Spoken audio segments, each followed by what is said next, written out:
Dr. Chloe Farahar. I'm from Aucademy, which is an autistic space to learn about being autistic or otherwise neurodivergent.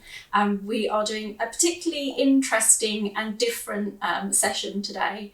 As you can see, we're in this amazing yurt, and this is part of the quiet view. Is that yes, yeah? Sure. And I'm here with Lizzie Hopthrow. And I'm here with the HoboPoet. HoboPoet, who are otherwise known as Tom Delahunt. And it's kind of just a very spontaneous discussion about something that you kind of started talking to me about, really, didn't you? So you contacted me, and I can't think why necessarily. People do sometimes. you were like, yeah. So I observe, but I think I use spaces to observe people, like spectator to sort of. And I could see that you were someone that I was fascinated by, but I needed to understand a little bit more about. And so we set up kind of a meeting and a conversation. And when I write the blogs for this space at the university called the Poetic Nursing Heart, we do it as a call and response, like a jazz thing. I've always done it. So I write something or the person writes something, and we spoke funnily about maybe we could meet and it was going to be underneath a canopy. And I suggested, well, that's perfect. Why don't we go and sit underneath a tree? And you went, no. Because nature touches you. Yeah, but...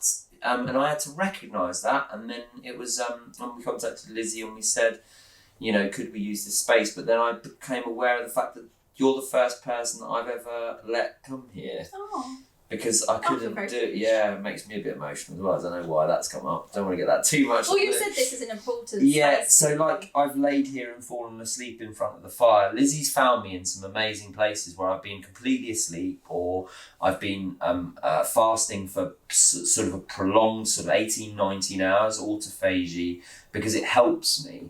And it's my space where I'm most free, and Lizzie referred to it as my home. So it's the HoboPoet's home. And I've wanted to bring people from the university, but I've been too worried about judgment. And I've been too worried about how it blends what I knew before as a tutor from my time with Brother Bernard, and sort of making that make sense academically hasn't worked. It hasn't found a footing. So I just thought, well, actually, you'll get it. Mm-hmm. And we had a conversation online. Yeah. And I'd never spoken to you before.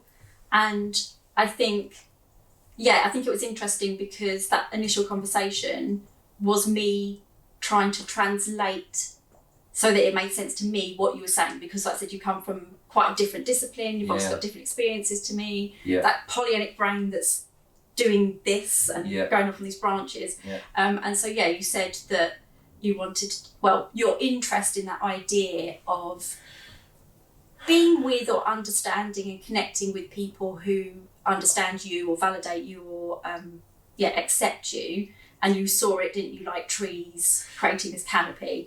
So that sort of visual idea. And I wanted I've been waiting and talking to Lizzie constantly about when is it time, because we were talking all the time about, because Lizzie was like, well, why didn't you bring people here for a conversation? And I was like, and I'd go away and I'd be like, no, I don't want that.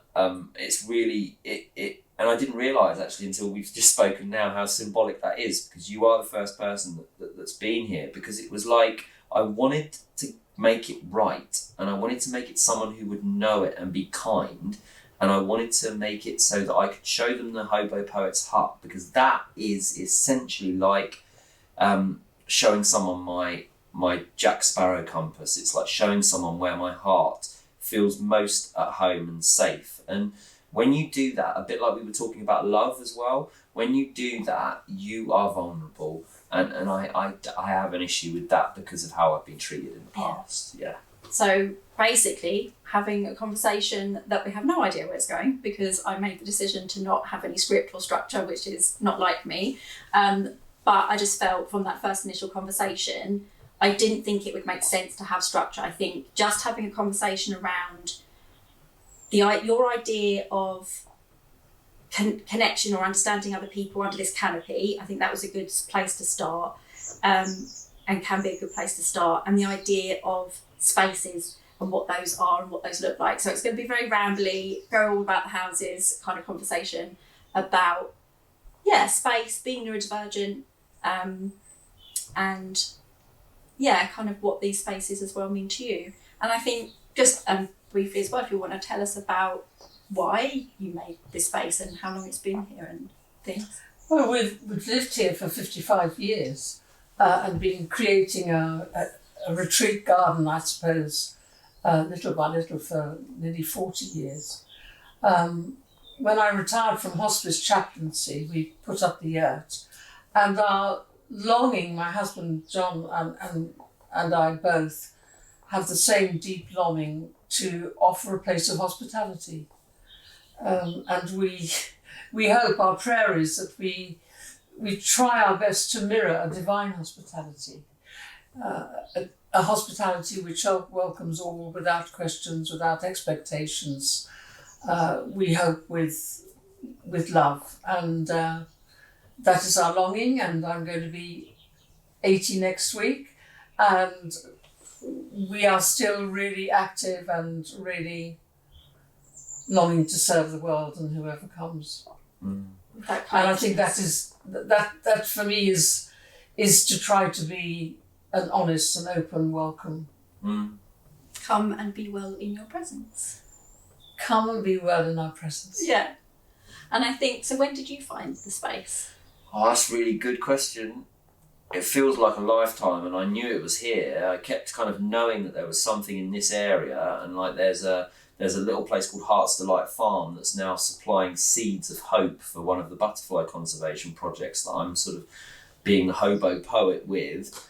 And then I ran a festival kind of just down the road with a nurse who lives and runs a farm, and she gave me a site with yurts, and it was there that we had the labyrinth placed, wasn't it? You created a grass labyrinth. Yeah, and it just sort of it just worked, and I genuinely can't remember how or where it sort of happened, but once I came here. And we spoke about the brokenness of my early childhood and the idea that I found it was really hard to understand what home felt like, because home didn't necessarily feel stable. So I always was the HoboPoet looking. And until I knew that name, I was always really asking people to say that I was welcome. So if you invite me around for food, I'm incredibly grateful, because it's like, it feels really special to me. To be wanted. And so Lizzie just sat one time and she just said, Tom, I know that this is important for you to hear this, but this is your home. And I was like, you can't do that, because that's what I've been looking for. You know, a bit like pushing away the ones you love. You know, like I did with my wife, it's the same thing. It's like, you can't do that. You can't give me home because I don't have that. And so it was something really... I think that your idea, you know, you could invite, now that you've done it once, you've done that part. Just once. But you could invite other neurodivergent people, a small group, and do something similar, even just starting with that conversation around what does a neurodivergent safe space or curious space look like for you. And I tend to say curious space more than safe space now, because we actually can't promise safety. No.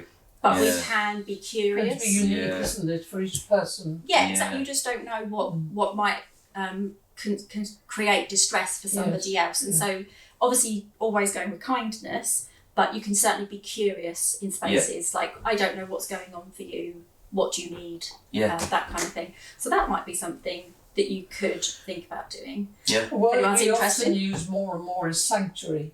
Yeah. We find people, it's one of the words that is Googled most often. Interesting. Sanctuary. So we aim to be a place of sanctuary. Yeah. Also safety for some. Yeah. Sanctuary is a little bit different from safety. Or you could be a neurodivergent sanctuary. So neurodivergent sanctuary. So if anyone wanted to come and sit and have conversations with you about being neurodivergent, where could they find you? I think probably best through Lizzie to just sort of have that conversation, but the more and more I'm available on most kind of social media platforms, and I love talking to people. But this is sort of quite a special place, I think, that can be kind of really beneficial for people to feel that sense of welcome. And I know that it is important, and I know that it's going to be something for someone out there, because I never felt it before. And I think that's also quite important, and it shows your desire to connect, or just for other people to feel that sense of safety or calm or being seen, is the fact that this has been so important for you, but you're also like, other people who have been in similar places as you, they're welcome, and I want them to share that space as well. And that's actually huge, because very few people would I let into my home, because that is, like I say, I don't leave my home very often, and so it's very, very difficult to do. It's generous. It is generous. It's very, It's generous and open-hearted, and very, very kind. It's taken 2 years. But Doesn't matter how doesn't long matter. it Yeah, takes. doesn't matter. Yeah. No, I know. I think it's. There's no judgment. No, that's the point. Yeah. It just took a little while, I think, to know how it felt, and I think it was like, but it was what we were talking about just before we kind of recorded this. Is the idea that it's just to be around people where you can say and not feel judged. So you were saying about children. So it's like so obviously, firstly, we wanted to kind of come together and have a conversation. That it goes alongside this kind of idea of the canopy, but what you were just saying about Johnny Lee Miller and the idea of the Sherlock mind room, and not wanting to be within a space that kind of isn't anthropologically where you feel like you should be. I remember reading this amazing article around the anthropological truth that Cambridge had found within the movements of people that would suggest that the greatest of those tribes would have been moved by people that would have been considered to be neurodiverse. All the way through the blogs, if you go back, you can keep hearing that there's this one central image that keeps coming back to me, which is associated with the fire, which is to be by the fireside, which is quite, important. But also it's about how the caveman is falling asleep again after a night of being alone. The fire is dying down, and each evening he has a repeated kind of attempt to call out, and because he can hear his own echo. So there's part of an echo from the cave, but there's also an echo from outside, and he calls all the time as he falls asleep, until on one occasion he hears the echo return from that place. And that's like, so I've always, so the place that we'll go and have a look at, which is the HoboPoet hut, there's a icon that was gifted to me by a guy called Brother Bernard, who was a monastic Greyfriars monk, and he taught me how to view the world. But with that knowing and with that viewing, it gives you then this disconnect, and I already had that anyway, and I'd just come to the point of kind of understanding my addictions and getting on top of the ones that would get you in trouble. And then it was like, oh, okay, I can see some of what I understand is important, but also it's painful to exist within a society that only wants part of me. And the parts that they want are always dependent upon the game that they're playing, not the game that I'm choosing to want to play. And so slowly the identities have kind of built around this person that has rejected them, and the person that, because there's a song by an amazing band which was called If You Were the Only Person in the World, What Would You Call Yourself? And that's the HoboPoet. And I know who he is, and I know that's the most comfortable place that I can exist within, because I come here as an ADHD, newly diagnosed, and I meditate for 2 to 3 hours in absolute silence, and it's the greatest space I've ever found. So I know that there's a truth, but then I have to go back and engage with society, and I don't want to. So that what you just described, that was kind of born out of me before we started recording.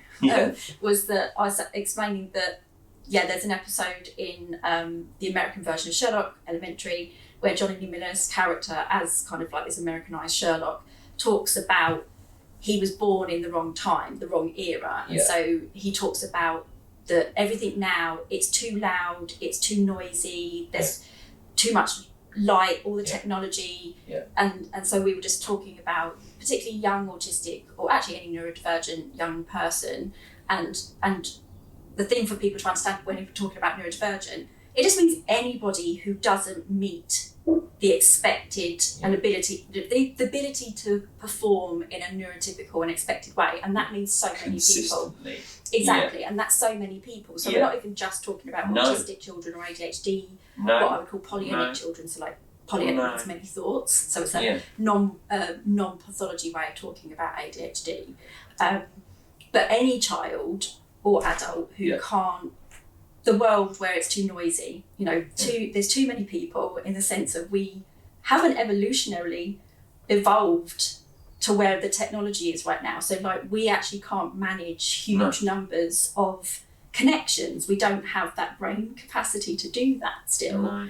And yet we're kind of forced to, particularly with the internet and so much connection. And so all of that conversation was born out of you saying, a family finding this quiet space, which is much more akin, if you like, to how we are still, evolutionarily speaking, we are still more comfortable and able to process better in spaces like this. And I think it was like meeting, I think I knew about the fact that you knew part of who you were, right? So I knew that the canopy for you may well be different. So I wanted to rest somewhere with someone who would make me feel okay. And I think that's all I ever look for, really. And Lizzie, when I first came to find spaces, I delivered a festival just up the road called the 5-Year Festival of Thanks. And it was a space where I could bring nurses and I could help them understand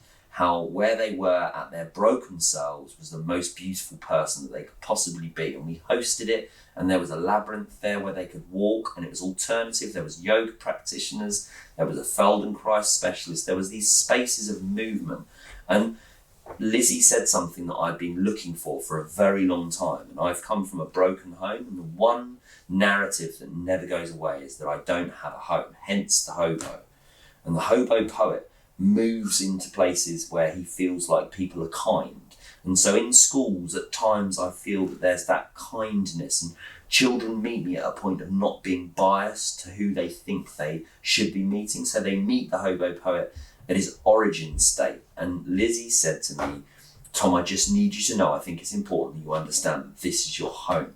Now for me, that was groundbreaking, because I've never been offered that before. I've bought a home, I have a mortgage, it's not my home. I have places that I've been in the world, New Zealand. I have a calling to want to go and sort of find what Canada is. I know that there's a space out there for arts and health. But what I knew was that the HoboPoet had become an entity that I wanted to spend more time with. And so it was like the university kind of will accept the academic narrative. So they accept me now. The PhD is moving towards that painful time of thesis kind of constantness where you're editing and you're thinking, but that doesn't represent who I am either. So it's kind of like a place that is a truth, but it's like, when we were talking about it before, it's like a liminal. It's like there's a space that's between these two worlds, and that's where I spend a lot of my time, and I can access those points. And I think when I meet these children and young people, they're in exactly the same place. They're sort of trying to reach to be known, but actually within that knowing becomes judgment, and so they choose not to. So then there's a retraction from that space as well. So there's something really important about what I'm hoping can happen, which is this place of safety, which is actually one of the most important lines in the next book, which is The Butterfly Farmer, which is he rested against the assurance of the talking tree, lungs full and heart happy. This is what he always wanted for the fragile, beautiful butterflies. So there's something there now that's sort of embedded, but I don't exist within it. And that's the bit that sort of... There's so many, because you've talked about a number of things already before we started filming, and that my brain just keeps trying to grab onto all those different things, because also I can see the ADHD, the Polyennic, so the many thoughts, right? It's just interesting because the amount of people that I've met, even before I knew I was neurodivergent myself, or even knew what that term was, and I'm talking, I was lucky enough to find it pre-TikTok, right? So it means something a little bit different now, which I find quite interesting, even just how the idea of neurodiversity and neurodivergent keeps evolving. And at the moment, we're in this weird era where TikTok is taking it and sort of shaping it into how they think and what they think it means. And it doesn't mean it's wrong. It just means I can't identify with it anymore. Yeah. I identify with the idea of neurodivergence sort of 90s and early 2000s and 2010 onwards kind of thing. And it means something different now.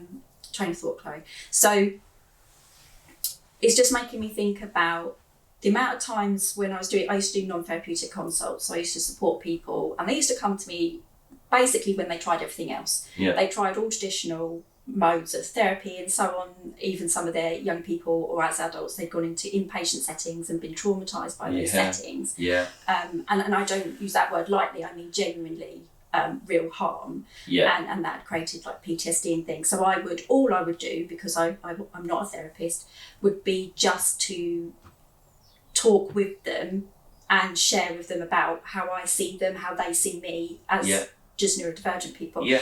And I always found it really sad and kind of interesting at the same time that particularly families, before I would meet their young person, it was always online, because some of them were in the States, some of them in Canada, and they would say, oh, my young person, you know, when you meet them, they're like this and they really struggle with this and they can't do this. And all they were doing was using language that they'd been given to describe their young person, because they were so used to having to describe their young person to relatively neurotypical people. Yeah. And when they would describe their young people to me before I'd meet them, I'd go, in my brain, I'd be thinking to myself, I don't think I can help these people, right? I don't see how I'm going to interact with this young person. The way they describe them makes it sound like I'm not going to be able to communicate with them or understand them, and actually I don't think I can help them.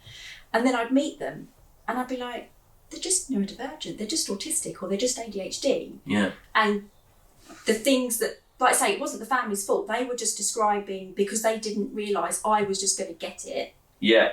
Right? Yeah. And it takes one to know one. Yeah. Yeah. And it's that validation. And all I would do was validate. All I would do was talk about, oh, you know that thing you're doing? I do that. But I do it for this reason. What reason do you think you might do that? And that's all it would take a lot of the time to get people out of really quite serious and quite dark places at times. We always had to make sure, obviously, if there was anything therapeutically wise, they would have to make sure they had that support elsewhere. Yeah.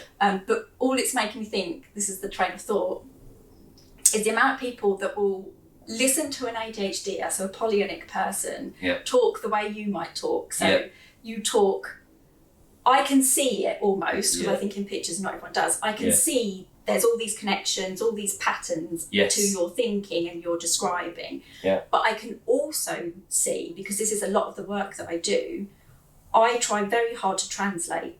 So there's something called the double empathy problem by Dr. Damien Milton, who's an autistic academic, and he talks about how autistic people, but actually applies to lots of interactions, we don't lack empathy, the ability to understand another human, right? The perspective taking side of empathy. It's that double empathy problem where if you've got somebody who's relatively neurotypical, somebody who's autistic or Polyennic and so on, or somebody who experiences psychosis, somebody who experiences deep depression, whatever it might be, a meditating monk, there's going to be a translation error and a translation gap. So that's the double empathy problem. Yeah. What I try really hard to do, even though I'm neurodivergent myself, is to help with that translation as best as possible so that non-autistic people, non-Polyenic people, non-meditating monks, that's not my thing, that'd be more your thing, can somewhat grasp something of the other person. And so when you're talking, my brain is trying to grab onto all the things because I'm like, oh, that's taken me off on that really interesting tangent of that thing you just said. And but I can see it. Yeah. Whereas I think for lots of us, the difficulty for somebody who's not Polyenic is they will find it very confusing because their brain doesn't work like that. Yeah, and I think that's the thing of assumption, isn't it? And I think that's why I come to Lizzie sometimes to translate. And I think, you know, like I'd like to welcome kind of Lizzie into that space really, because she's seen this kind of growth of disassociation. So like So if I was to choose to, and I often sort of speak kind of candidly about how I want to give up on all, so that the giving away of, so that we'll go and get an icon that I was gifted by Brother Bernard, which is the Hermit. And the Hermit is a very old wooden icon that I meditate to. And he's my closest friend. So he's the person that I go to when I need to know that it's okay, that things are okay, when it's all too much, you know. And that doesn't mean that there's not a success within that too much. You know, I may well be at the university and things happening, but it feels vacuous, like it feels like there's nothing there. And then people are trying to say, and then there's an assumption that you're not enjoying yourself.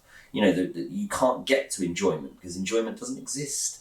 It's not that you don't want to show what they want you to, but you may be the masking. And I think that all of those things I've been able to bring to this space and just say, well, actually, I just want to be left alone for a little bit. And I want that aloneness, that nothingness to mean something. And it's very difficult to help people to understand. And I think finding works very early on in my battles with addiction of work like Thomas à Kempis and The Imitation of Christ and Maisa Urquhart and being gifted the time with Bernard opened a door to a knowledge that I can't draw across. And that bit is really quite painful because it's like that it's coming together in a really beautiful way. But those two, the Hermit and the Trinity, I produced some pieces of artwork to bridge that for myself, not for others necessarily, because I think otherwise it was just as if there was this rupture, and I couldn't deal with that. So I then made a decision to make my PhD a centralisation of drawing that, so healing through a PhD. I know most people say PhDs are really traumatic. I don't mind the trauma if I know that it's going to result in something that leads other people to feel better. I'm a pragmatist, but I'm also disassociated from that. So it's almost as if what I would love, if I was to blue sky think it, would be this big space of people enjoying being completely unmasked and being allowed to be who they were. And I could just be somewhere within that narrative. Again, so many thoughts as you were talking then, because I'm translating as you're talking. Yeah. Right? So I think what's really interesting, and hopefully we'll get him on camera at some point. So my partner and my fiancé Steve Legal is the one filming for us today.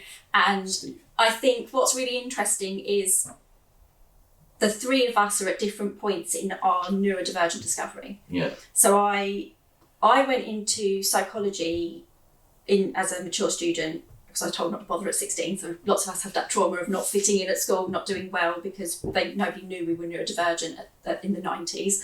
And I can't remember how much difference in terms of age. I don't know, were you a teenager in the 90s? Yes. Yeah, so we were all similar ages maybe.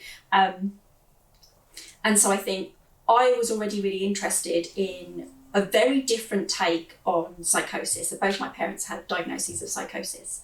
And I was very interested in that because I just didn't understand it the way it was kept being depicted to me, that it was this idea of mental illness, there was something in them broken. Yeah. And that didn't sit with me. And I've been told that since a child, being my social workers would tell me that. It's a very early trauma. Yeah. And sadly very common for lots of us as neurodivergent people. And innately neurodivergent. And then if you're neurodivergent through trauma, right? So there's different ways of being neurodivergent. So when I came to neurodiversity, tiny bookshop had one tiny quarter of a shelf on psychology stuff, and there was a book on neurodiversity, and that's the first time I came across it in about 2012. Right. And that opened up it gave me the words and the narrative that I needed to fill the gap of I'm not safe or comfortable anymore with the pathology that is mental illness. That doesn't sit with me to call people human beings broken through that pathology narrative. It didn't make sense to me. No. So this neurodiversity narrative kind of gave me that language. And so then when I came to understand I was neurodivergent, that would have been over 10 years ago. Yeah. your understanding of your neurodivergence. So you knew you were autistic, and then you've just had your Polyennic. Yeah, basically I wasn't doing what the university wanted to do with emails. I wasn't responding in the way that I wanted to because they were disappearing. Because if other people were talking, I didn't know where they were. So they said, well, do you have some problems with processing? And I said, well, I feel okay. And they said, well, we'll put you through a test. And so then alongside my master's, which was a look at the bias within healthcare around how we treat people in terms of mindfulness and the bias associated with resilience in healthcare. We're really just traumatising people and saying, if you leave, you're not resilient. Right? So I found I've got a real aversion to the term resilience. Yeah, if it's not on your own terms, no. it's so not. So there was a real big problem within the literature. And my master's at the same time, so they were like, oh, well, you've got quite a defined type of dyslexia, which isn't a classical dyslexia, it's a different type of dyslexia. And I was like, well, that's fine. So that sort of got placed, and then, sort of 2 weeks ago, I had this really wonderful engagement with an amazing person who did an assessment and allowed me to really narrate, because I'm a narrative dyslexic. So I was like, she allowed me to talk about who I was, and she said, look, your ADHD is off the scale. Like it was 98 whatever before you even did the assessment. Like there was the assurance of my mum's story and my story and the way. It's also the way you talk. Yeah. So I can tell a relatively there's no such thing as a relatively just autistic person, but we tend to be much more linear. Yeah. Yeah. And A, B, C, D, whereas somebody's more Polyennic. Yeah. You can still see the connections, but I think neurotypical people find it difficult to find the connections in the telling. Yeah, and so it's like when people speak, I get pictures of where they're going, and so then I'll close my eyes and I'll get that place, and then I'll come back to it, but sometimes it's in a bit of a sort of a circular motion. And so I had all of these underlying issues that I was like, well, that maybe that's part of why I was choosing to quieten down the voices and quieten down the positionality, because I didn't want people to know who I was. I couldn't form relationships. I couldn't really understand what that meant, because it seemed like a commodity. Why am I owning you? You're a person. Why? So I've got a really beautiful relationship with my wife where we are symbiotic. She's an artist, I'm a poet, and we live and we love each other in that living. Like similar to us. Yeah. And I can see that here as well in this space. I can see that there's a nurturing of two people who are coming to know. And then at the end of the Wandering Lamb book, which was the first book that I wrote, it was like I was just having to tell me to the child self. And so when the lamb goes to the fireside, the feminine takes the child to the fireside to hear the words of the shepherd. The shepherd turns and says, "Sweet lamb, I know you're different. I know that makes you sad, but listen to my voice. I love you just the way you are." And those words were like, I've done that bit. I've sorted that bit. I know what unconditional love is now because I've manifested it how I want it to be seen. And that's what I'm now doing with the butterfly farmer. I'm saying now there are traumas that put us back into that chrysalis. They put us back into a liquid state. And the only thing that exists, like Ram Dass says, is the ember. And that imaginal cell is what everything forms out of again. And then you emerge again. And so I know that there's some sort of transitional kind of process to trauma that we need to be more mindful of, and we're treating it not organically, it's elemental. And so the person changes in physical and genetic, and everything changes. So that's the liquid. And so when I go into schools, it makes sense and they're responding. And that's what Lizzie said. It's amazing that these schools are accepting that you're talking about the mycelium. So I talk about how the mast year is like the fact that all trees have spoken to each other. And children adore the fact that there's this network. And I said, imagine for a second the stars in the sky. And then if you were to turn the sun and the moon and you were to place them underneath, and then you were to place the earth on the top, and then you could actually see all of the mycelial connections that exist in the world, the stars would look just the same as everything that exists underneath the soil. And they were like, oh, I'm like, it's talking now. It's talking now. That's why I'm like amazed by this kind of transcendentalism, which comes from Brother Bernard being a Franciscan, but also my grandma was an eccentric and she was a third order Franciscan. So it's like there's this intent to move to a point of having a communication with people that's more likened to the HoboPoet. So it's really hard. It's like I'm not existing in any space now. Like I'm between all of these different states of self. Does that sort of make some sense? It does, and again, I'm translating it. Yeah. So so many things. Again, in terms of the translating it, what I'm hearing again is what lots of people have done, and hello, and this is what I'm saying. Yours. So I had my recognition, and then I've done all that. It's ongoing. Obviously, we're going to learn about who we are until the day we die. But I've done a lot in terms of discovery and journey of who am I now with this understanding that I should have and ideally would have had younger, but actually it would have been pathologised much more. Yes. So I don't know that actually it's that.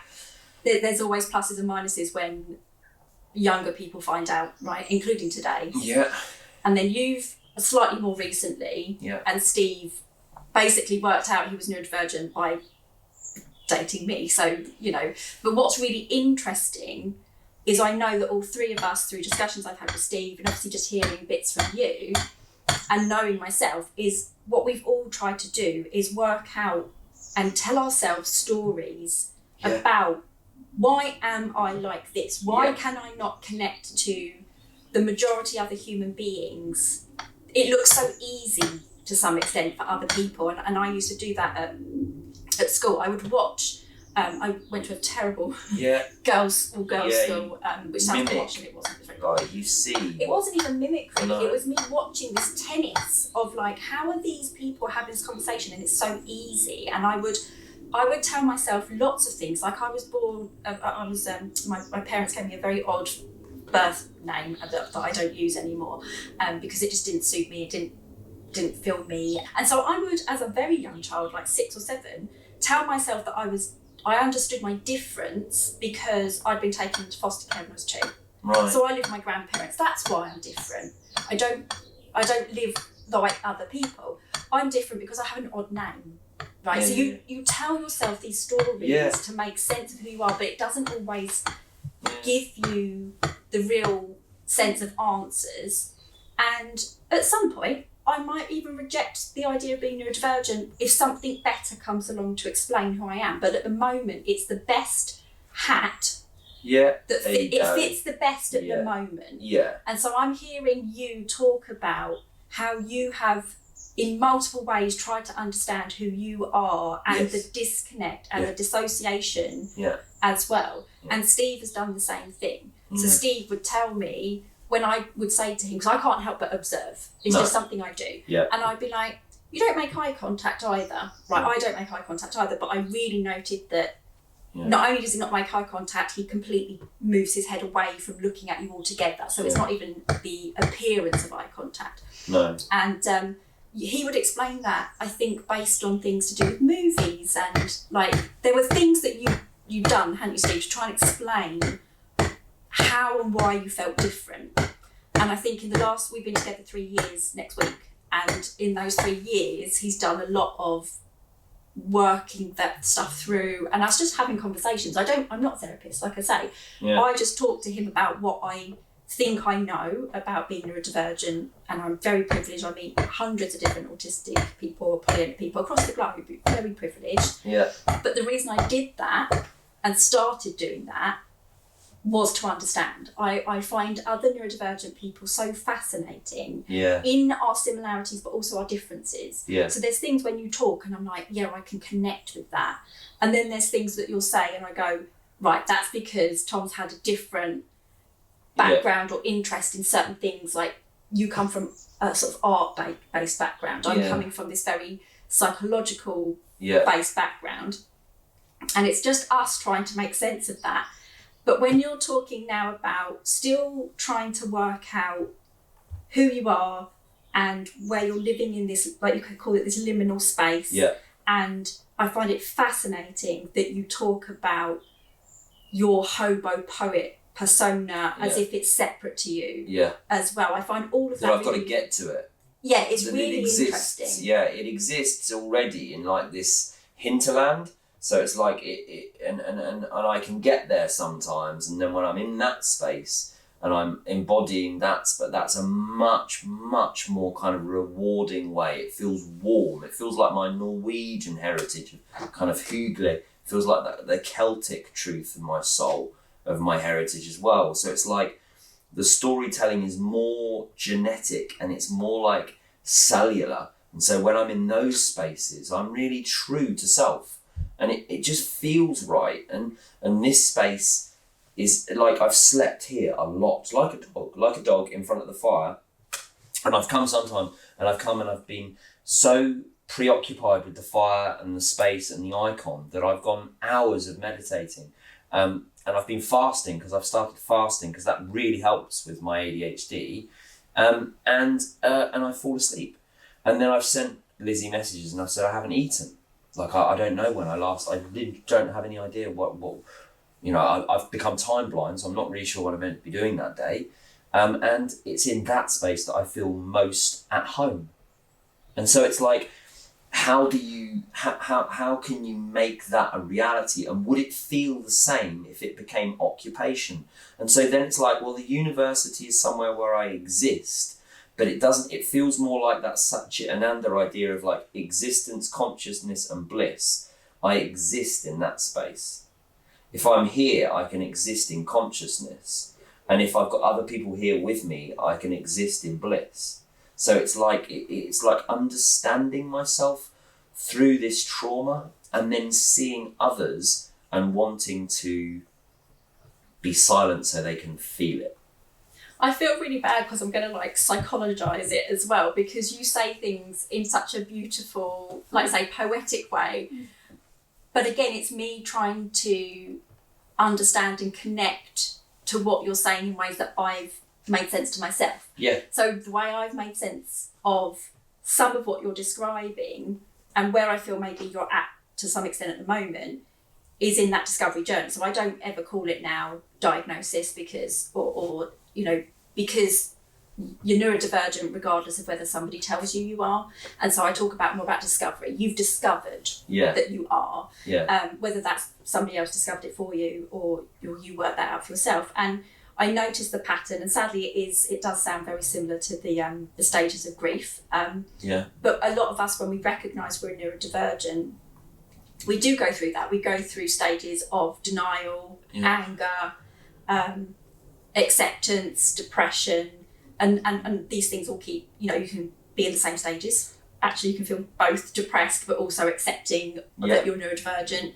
But I also have my sixth stage, which is embracing it, and that's when I want and hope for people to get to that place when they can, where it's doing a lot of what you're doing at the moment. So that's why I say the stages they're not linear, and you can go back and forth as well. But the idea of getting to embracing, which is working out who you are, working out your profile, working out what works for you, what are those safe spaces for you, who are the people that understand you and you feel that connection to.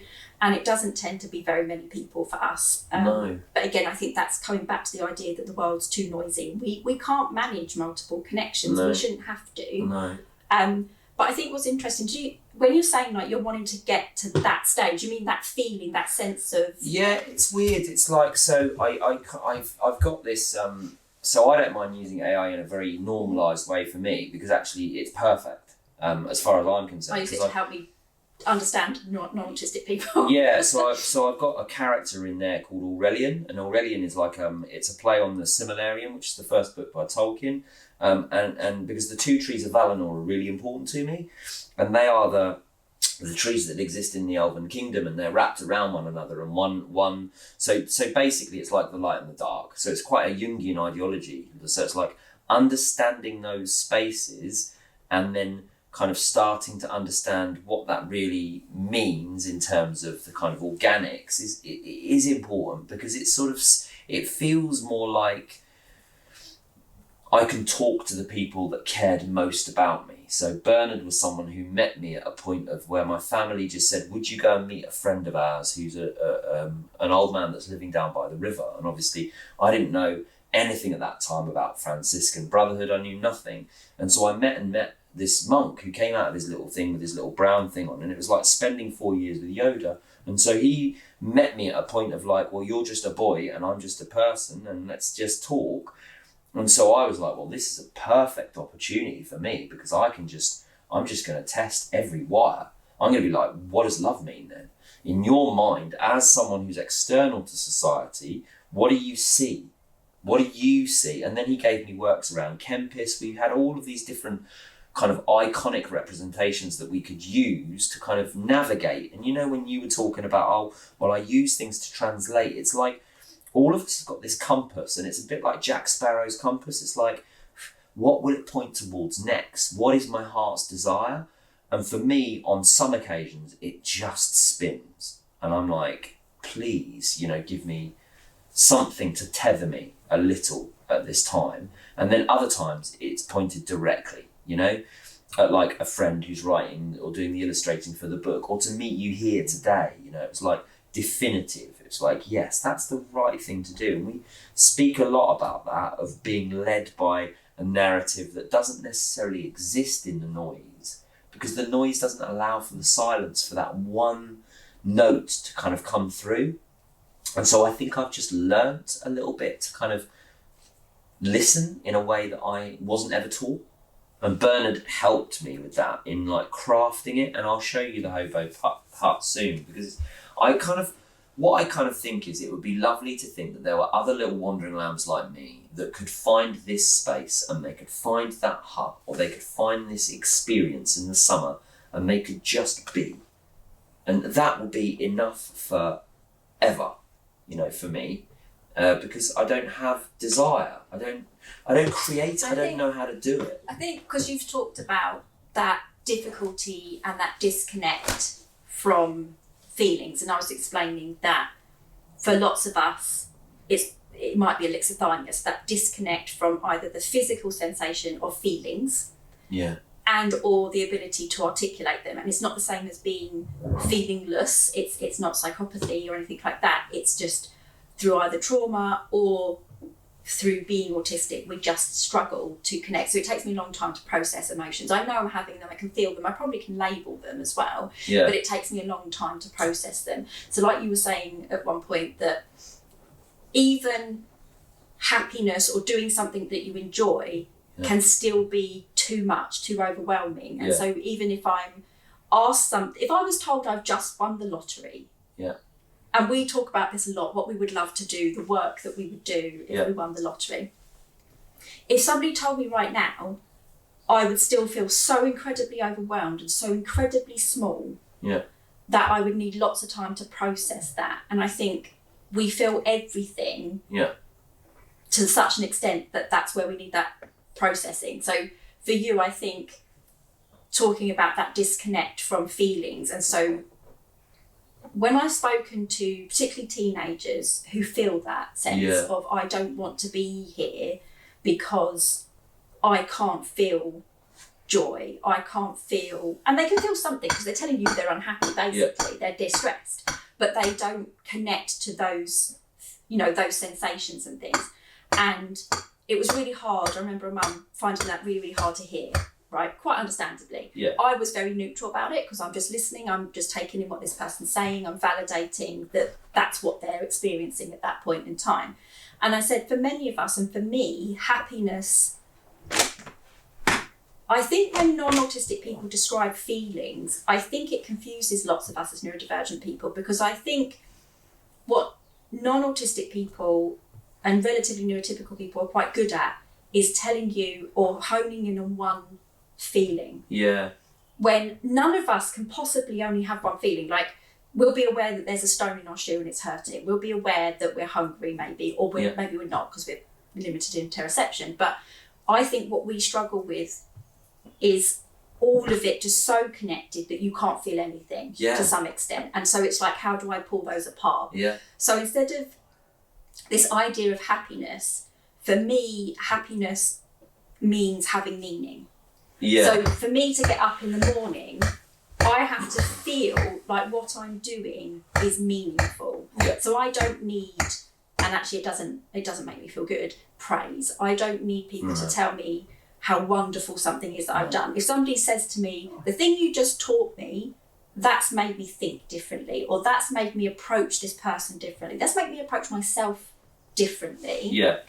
That's the thing that gives me meaning. And I think that's what you're describing. When we can't connect with all those emotions because they're too overwhelming, that to some extent I feel all of them and can't process them and pick them apart, you maybe have so many of them that you can't feel them at all. Yeah, and you I think it's like, so I feel it sometimes through music or I feel it through poetry. Yes. So Bukowski's work on the Blue Bird, that really resonated deeply with me, because it was like this idea of this blue bird being, and then I found this really random text by a guy called Apollonius of Tyana, which was all about how when we're watching people and they're having a good time, so it was like observer, so spectator, and it's about how the tutor and one of the individuals being taught started laughing uncontrollably, and it was that what other people felt about that expression of joy. And to me that was perfect, because it was almost as if that's where I sit within that, like I described it as hinterland, but it does exist. It's just I can't ever kind of get a hold of it, and when I do, and that's I think probably why I've written the second one about the butterfly, and the one after that is about the darkness and the light of the hunter moon. So there's something about love as well. So we've been speaking about that earlier. One of them is definitely about love, another one is about community, another one is about trust.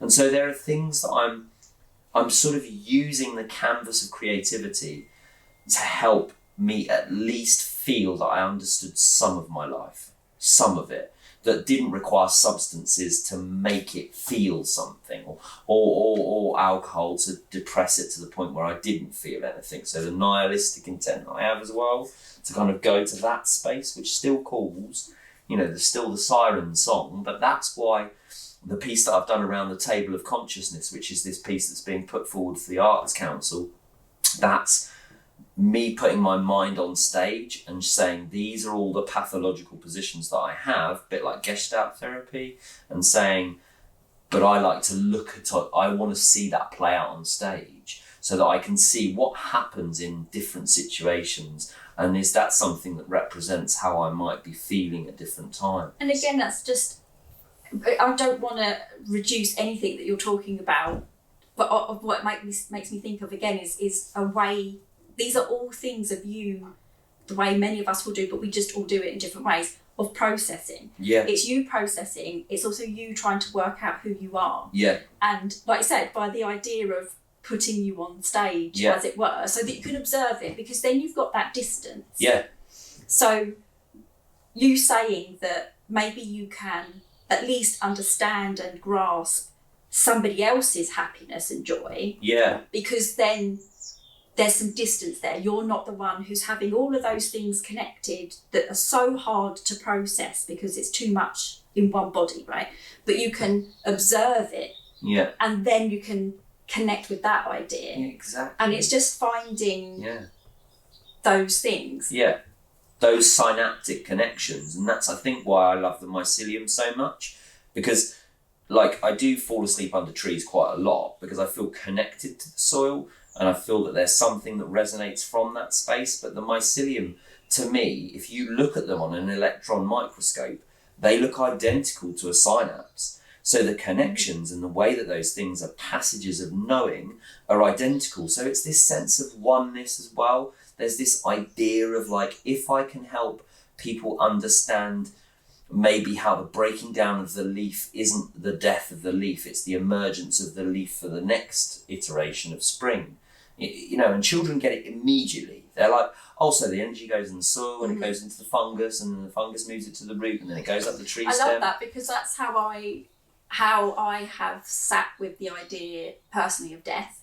Yeah. Is this idea that, because sometimes I do feel like it is a stress being quite logical. Yeah. Right? Because that can make you feel very, like I say, nihilistic and so on. Whereas the idea that energy can't be destroyed, and so actually, it won't be a consciousness, but my energy, I will be part of somewhere. I will. Exactly. And actually, when I was doing my PhD, I'd written this terrible play.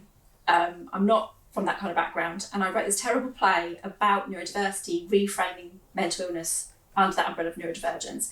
I'm very bossy, so I roped in a bunch of people during my undergrad to perform it, and it did okay, and my idea was to affect the audience, and it affected my actors more, which now makes sense, right? You're role-playing something completely different that you've never heard of before, and it really impacted them. They started to understand and perceive and embody the idea of neurodivergence to break down the pathology and not see people as broken. And I took that, went with my master's in group process and intergroup relations to use that play to see if I could actually use that as a way to support people to move away from seeing themselves or others as broken. Brilliant. So then when I'm sitting in psychology, social psychology for a PhD, but I'm doing this terrible play and I'm not really from a mental health background, I was in this very odd space and I recognised I was autistic just as I was about to start my PhD, and then I got diagnosed the second year of my PhD. So I never sat in this particularly tidy box either in academia. But so even when I say I'm coming at it from a psychology perspective, I'm kind of not. I'm coming at it from a Chloe neurodivergent psychology perspective. Yeah. So what I'm trying to get at is this idea of spaces, and I've talked about and written about, I do videos, like I say, everyone learns so differently. That's why I also like doing video, because I'm so used to Polyennic brains that maybe don't want to or can't process written word. No. And or it's been quite oppressive. It's been the language that's quite There's all sorts of things that goes into that, and actually I don't really enjoy as much. I can write, but I much prefer this medium of sort of, it doesn't have to be film, it could be audio, but just chatting and talking things through, and then hopefully Steve will make some sense of it, but we'll see. But for me, I've talked about, for people's well-being, to reduce the number of suicides of autistic people. So the greatest cause of death for autistic people who don't have a learning disability, or what I've been calling a learning need, based on what people who are pathologised, what people are pathologised as having a learning disability, when some of the people I've met say learning need, just to clarify. And so what I write about, because we have that greatest cause of death, as being suicide, is how do we reduce that? And the biggest thing that we see related to why that happens is a lot of what we're talking about is not knowing who you are, invalidation for who you are, constant invalidation throughout your whole existence, and not having a sense of belonging. Right, you have that thwarted sense of belonging is the wording in the literature. So how do we create that belonging? And so I as with everything I do, I stumbled across autistic spaces, and that's what gave me the best sense of self and building a sense of self, because I could go, okay, that thing that person described, I've never heard of that before, but that makes sense to me, and that's something I'm now going to take to understand myself. So whether it's alexithymia, that difficulty with processing emotion, that's why I have that experience. Okay, that helps me understand myself now. I'm not broken, and that's a thing. How we feel on the inside of our bodies, I think very vividly in pictures, but I learned that some people don't think in pictures at all, and that blew my mind. Learning all those things in autistic spaces, in a not always a safe space, because there's lots of trauma in our community. But I write about, if we want to reduce suicide, if we want to improve our health outcomes, is we need positive autistic identities, which is why I reject the pathology. I'm not a person with autism spectrum disorder. I reject that. That's not something, that was an identity that was put on me.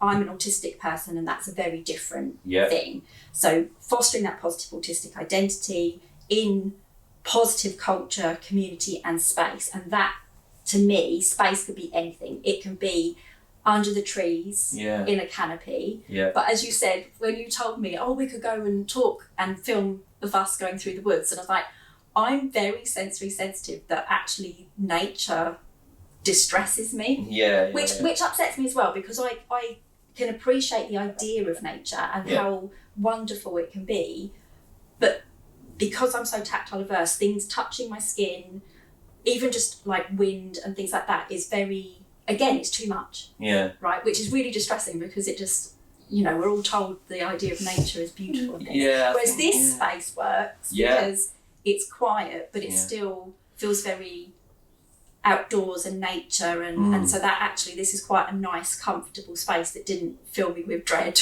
coming, which is good. So space can be anything. It could be, like I said, you being here and feeling comfortable and falling asleep. For me, one of the spaces, there's been very, very few, where I could feel that comfortable that I'd fall asleep. Sleep is very difficult for lots of us. We talked about this when we started, right? Sleep is really hard for lots of neurodivergent people for lots of different reasons. Sensory, anxiety, depression, Polyennic thinking where you're just racing thoughts and dopamine and so on. Whereas the space for me that I could do that and just feel so comfortable that I could just fall asleep, which is very hard for me, was my granddad's sofa. And my granddad was clearly a neurodivergent person, very routined, but also very different. So he was in the Navy, and I just thought maybe lots of men in the Navy were like this because he would knit, he would sew in the Navy. And then I would talk about it with him and he'd be like, oh, no, everyone thought I was really weird because, and I was like, oh, I just thought they all did that, right? And so he could do all these things. He was very quiet, very disciplined, but just this really calming space for me. Not for everyone necessarily, but for me. And so space can be under the trees, under a physical tree canopy with one or two other neurodivergent people. It could be on your own in a space like this, falling asleep. It could be next to a safe person who just doesn't see you as broken, because my granddad never... Everybody in the world I met, I swear, just saw me in a very particular way. But he didn't, and that was important. Steve's probably my space like that now because we really understand each other and support each other in trying to help Steve understand his neurodivergent self as well. So I think what I'm coming to there is that those neurodivergent spaces could be anything. It could be an internet forum, whatever it is. It's really about, I guess, validation and also just understanding or connecting to who you are, like working that stuff out. Is what those spaces are or should be. What do you think, Lizzie, about when I came here? What did you see in, like, because there's been some real times for you where I've come here, like, quite distressed, actually. You've seen me in different places, either waking me up from a slumber where I'm, like, back in the world, or where I've come and I've fasted to the point of needing bread and water. That must be fairly significant for you. Well, if I may begin by saying that I'm deeply honoured and humbled to be part of your conversation and to listen to your experiences being a neurotypical person. Is that what I am? I would just argue there's no such thing really as neurotypical, but people have performed neurotypically. So I'm not, as far as I'm aware, neurodiverse, and it's truly a privilege for me to be part of you. And I think, Tom, when you describe how you've been here sometimes, and how that's been for me when you've been fasting and you've maybe gone a little bit too far for your bodily health, or when you've been, I don't want to use the word broken, but when you've been struggling and challenged, I think to be quite honest, the overwhelming sense that I am filled with, I won't say feeling, although I would have done before I heard you talk, I think the overwhelming sense within me is truly of love and acceptance. And I think because you have given me the honour of showing me some of your vulnerability and your honesty and your longing and your deep sense of, may I say, service to the world, which is truly touching. I think from a spiritual carer's point of view, I'm led into a place of unconditional love. And I say I'm led because I'm just human, not broken, but I am who I am. And it's not always easy to love. No. But I have been given the grace to understand a little bit, and I hope to offer a home where you can feel at home with yourself and at home in a place where you will be recognised and accepted for who you are, whatever that is. I think that that's really nice. That's a really good way of showing like what is it that we kind of sometimes come to, because we come with such kind of need for, like, you know, when I was hungry, you know, when I was here and I'd fall asleep, or I'd be in the HoboPoet hut, there were times where I felt like I was being told to give it all away now, like to just contact the university and say, I'm done, I don't want to be employed anymore, I'm done, to contact my wife and be like, I don't want that anymore, I don't want to be a husband, I don't want to be a father, I can't do those things, I'm not good at those things, I can't be this person that everyone wants me to be, because it's like, you know, the fabric falls away a little bit. And I think it's in those spaces that I felt most alive, because I've then reconnected with those things and be like, that is who I am, you know. So it's almost like broken down to the very fabric of who I could pretend to be that day, you know. It almost still feels like there's an element of rebuilding the puzzle each time. But when I come to the reawakening, when I've done a lot of quiet, a lot of listening, and every now and again nature has met me. So rather than me being overly stimulated by nature, I've been sat there, and on one occasion I sat and I was aware of this rustling, and a small harvest mouse climbed up a flower stem and snipped 2 flowers and then took them back down the stem. And I was then, in my mind, I was like, he's taking those home to his mouse wife. And I was like, oh, okay. All right, so I was like led to that place of understanding. And it's like, it's only when I'm with Brother Bernard that I felt that way. It's like your granddad's sofa. It's like my butterfly farmer is my granddad. And he would take me on walks and he would let me hold the whistle for the dog, and Moss the dog was like the best companion, was unconditionally loving at all times. So it's almost like I've spoken again through that book about what could we do that would make it a little bit softer. You know, how many spaces can we make where we just allow, rather than expectation, rather than identity, these people. And it's about a theatre of unmasking in a way. It's like, that's what I wanted to do, a festival of unmasking. And I tried to do that recently, and I was going to offer the invitation out because Lizzie was aware that I tried to create a place where people could come and think and be some really seminal thinkers, but it just didn't get off the ground because it's like, I haven't quite secured that like a polymath type kind of funding where I'm a philanthropist. But I think if I can get to that stage, there's a freedom then. And then I think that there might be more opportunity for me to say, to be the person that stands at the door and says, no, you're not coming in, to the overseers, the people that come and they make judgments of things. And that's when the space is so many things again. So I'm just going to come back to that in a second because it's making me think of like autism arts festivals and very, very neurodivergent led spaces, and then non-autistic people feel very uncomfortable. Yeah. Because everyone's just being themselves, and that's sometimes the first place they've actually felt able to do that, and it makes non-autistic people feel really uncomfortable to watch us moving in the way we want to move, which makes people think there's something wrong, and all this kind of thing is really interesting. But I want to just reflect as well on what you were saying before, which is that's what so many people that I meet are asking for, is we're not, sometimes we might, but I don't necessarily know that we might ask to be fixed, but I don't necessarily think that's what we deeply want. It's just that's what we think we need, right?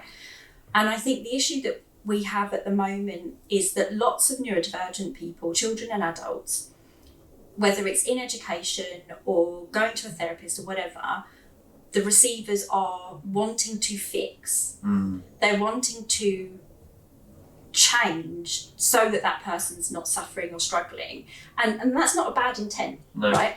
But it doesn't ultimately validate the person's experiences. It doesn't validate that actually we're never going to be that thing that you are trying to fix us to become. No. All you're going to do is create more trauma, actually. Yeah. And that's not those individuals' intent. No. But what you're doing is what lots of people are asking for, and it's how do we train that? So I teach.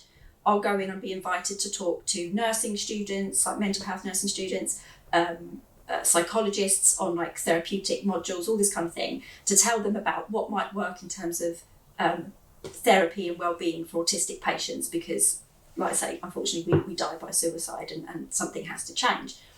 And it's about how do we train out of those individuals who are being taught to fix. Yeah. Because actually what we want is just somebody to go, I see you how you are. And if that, and I agree that we are broken at times. And so absolutely, when I said I disagree with seeing mental illness as a fault or broken element within the individual, I don't disagree that at times we are broken people, but but we're not the element that created the breakage, right? No. The broken is because society and other people have broken us and harmed us, and we need safety. Yeah. So what you've given is exactly what so many people I meet ask for, is validation and just to be seen for who you are. Like I say, my granddad never queried why we had those weird movements, and I sucked my thumb with a strip of satin. I loved the smell, I loved the coldness of it on my face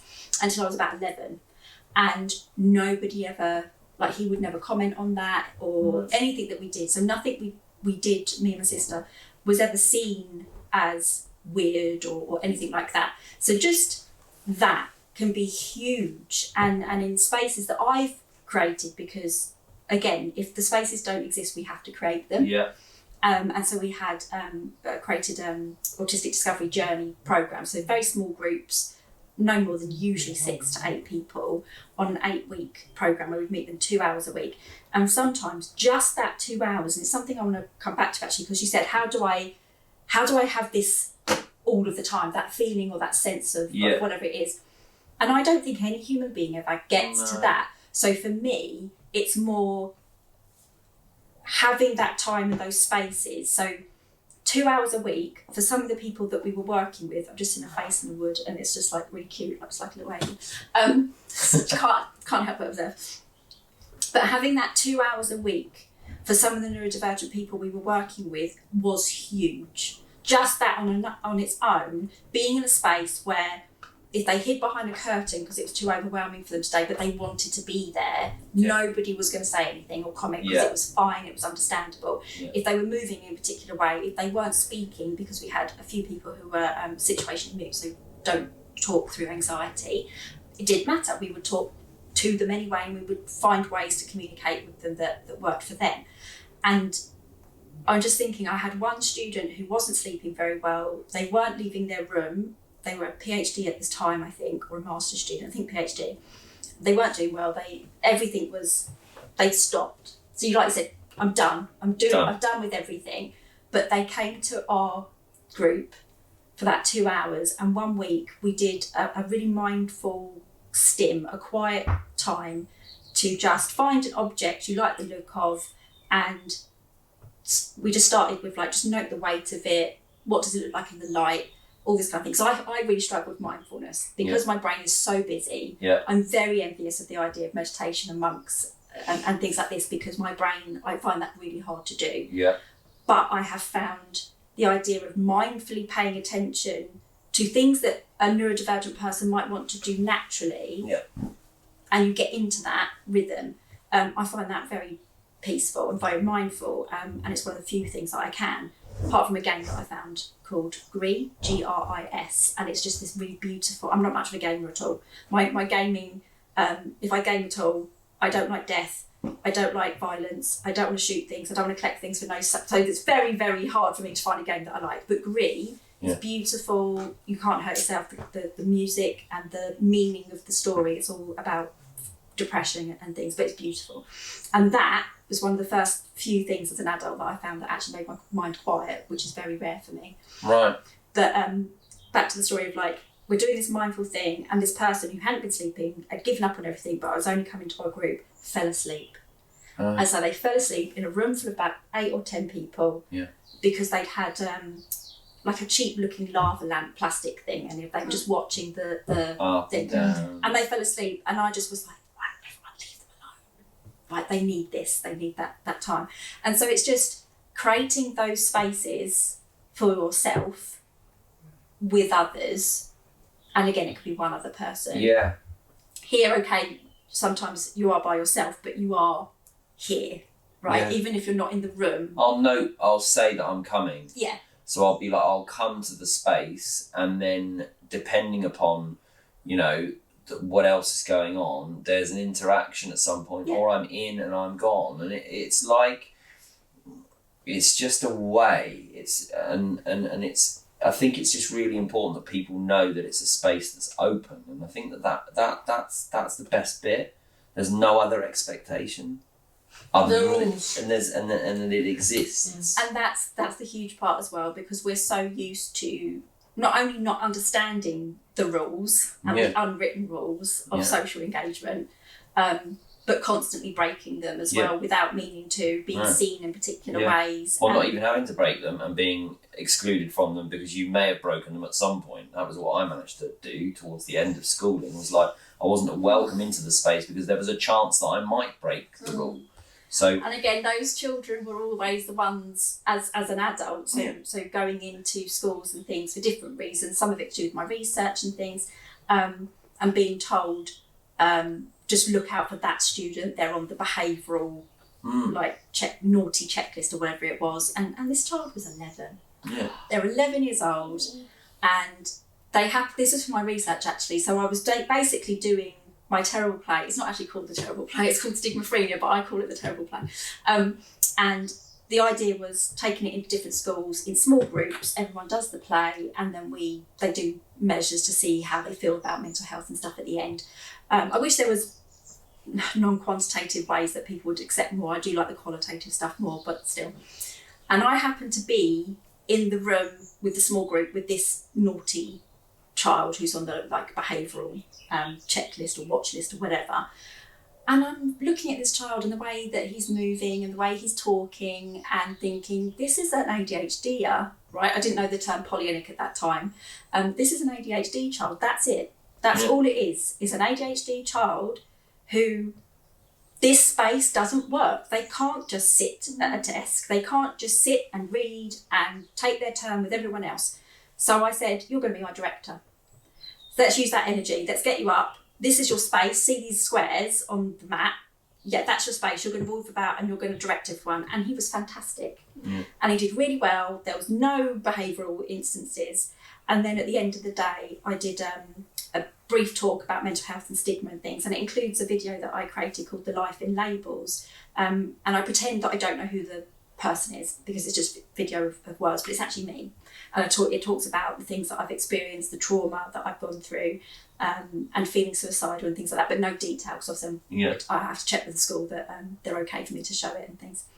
And then afterwards, I say, right, who is that person? What do you think they're like? Would you be friends with them? Do you think they're mentally ill for being depressed and feeling suicidal, or do you think maybe they're neurodivergent and actually you understand based on their trauma why they're like that? And a lot of people get to a place of like, no, I don't think they're ill. We heard their whole story. It makes real sense why they're suffering and struggling. And that's where I'm trying to hope that people get to. And obviously children get there quicker. Yes. And then afterwards I say, okay, well actually that story is me. And then we have conversations around their expectations of what I should look like right now, having gone through the things that I've gone through. And we have conversations about that. But what was really sweet was after all of that, everyone's going home, end of the school day, and this naughty child comes up to me, and there's a tiny brief bit in my video that just says about my dad dying suddenly when I was 22. And that's actually something I still can't process. I talk about it with real distance because it's too much for me. So it's very brief. And he came up and he just said, 11-year-old, condolences on your dad's death. And I said, that's really kind, thank you. And he left to go home. And the teacher came over and I said, oh, he was really sweet. He just came over and said this. And that was such a big word as well, like condolences and things. And she was like, oh yeah, his dad died a few weeks ago. And I thought, why are you penalising this child for his behaviour? Where's the kindness? So you mentioned kindness earlier. Where's the kindness? Because that's all I see. Whenever I see a child or an adult who other people will say is behaving badly or naughty, my brain instantly goes to what is going on? Why are they distressed? The message isn't there, and I think that's like the hope for like the HoboPoet really is that there'll be more spaces kind of open that have no structural expectation, and we've spoken about that, you know, with this space. Well, for us, the aspect of no rules is hugely important. Yeah. And I learned that from when I was doing my theological training, and I was doing a placement. Well, I was doing a project, and I'd chosen to base it with the homeless. And I went to the Emmaus Centre in Dover, and I was interviewed by the house mother before I was quite rightly allowed to be amongst the residents and talk to them. And she said, when somebody comes to the door, we don't say, who are you? Where have you come from? What have you done? Many would have come from prison. Over time, we say welcome. And in that moment, I mean, it was many years after, since 20 years after that I think we put up the yurt. Yeah. But that was the informative part within me to say welcome. Yeah. No rules, no questions. We knew it was risky, but we felt that was a calling to do it. And partly for many people who come, we do find comfort and inspiration here from the space. Yeah. Is because there are no expectations, no rules. Yeah. You don't have to believe in anything particular. It's literally unconditional. And I think, I think why the space works for people in a healing way, which is our intention. Yeah. I've just had a thought as well. So we were taught on the National Autism Training Programme about what the word welcome means. And apparently it just means come and be well in my presence. Mm. And so, like I said, if we're welcoming, how are we welcoming people in? And that's actually what they were trying to teach the NHS staff was, if we're saying, what does your welcome look like? What does your website look like? What does your surgery look like? What does your whatever? But I'm just extrapolating that out. You know, if we are asking people into our spaces, are we saying, come and be well in my presence? Because, like I say, that means not necessarily any particular rules or expectations for people.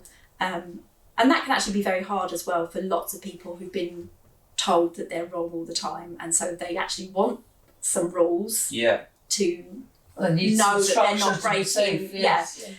But that's why I say that usually I do need a lot of pre-planning. I get very distressed if I don't know where I'm going, what the space looks like. I don't leave my house very often at all, actually.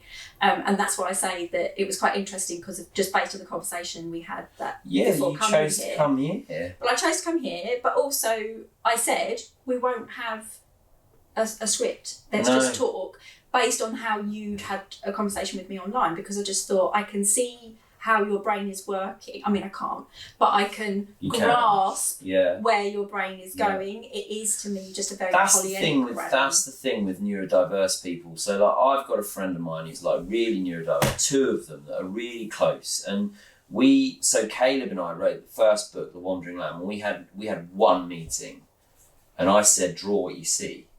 And that was it. Now, normally he says that there's a 30 to 40 meeting window, you know, with people where they're saying, no, I want that colour to be that colour, I want that. I just said, draw what you see. Exactly the same with the butterfly farmer.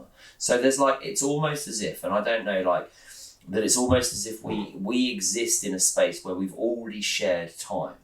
We've already shared. And I know, like, I'm Doctor Strange, So I'm like, I wonder if there's a universality where those individuals that can, because the times when I've been fishing, or the times where I've been involved in an activity, or I've been prayerful or meditating, I exist in this space that is between.